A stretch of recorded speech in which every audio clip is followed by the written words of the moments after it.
தென்னை விவசாயத்தை பொறுத்தவரை தேங்காய் உற்பத்திக்காக 45 நாட்களுக்கு ஒரு முறை மரத்திலிருந்து தேங்காயாக பறிக்கின்றனர். ஆனால் எங்களது சாரல் ஒருங்கிணைந்த வேளாண்மை பண்ணையத்தை பொறுத்தவரை தென்னை மரத்திலிருந்து 45 நாட்களுக்கு ஒரு முறை தேங்காயாக பறிக்காமல் மரத்திலேயே விளைந்து மரத்திலிருந்து உதிரும் நெத்துக்களை சேகரித்து அதிலிருந்து தேங்காய் மட்டையை நீக்கி தேங்காயை தயார் செய்து அதிலிருந்து தேங்காய் எண்ணெய் எடுப்பதற்காக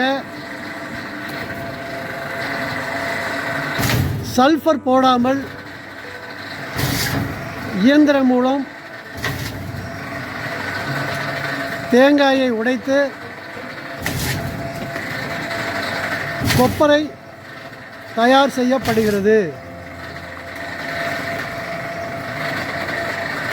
எங்கள் பண்ணையை பொறுத்தவரை தேங்காய் உற்பத்திக்கு முக்கியத்துவம் கொடுக்காமல்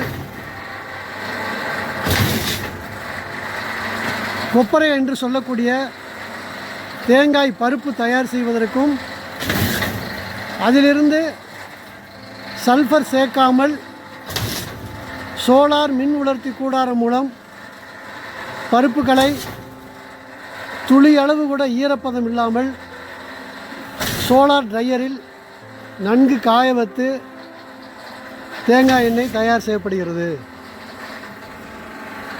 மக்களின் பார்வைக்காக இந்த வீடியோ சமர்ப்பிக்கப்படுகிறது.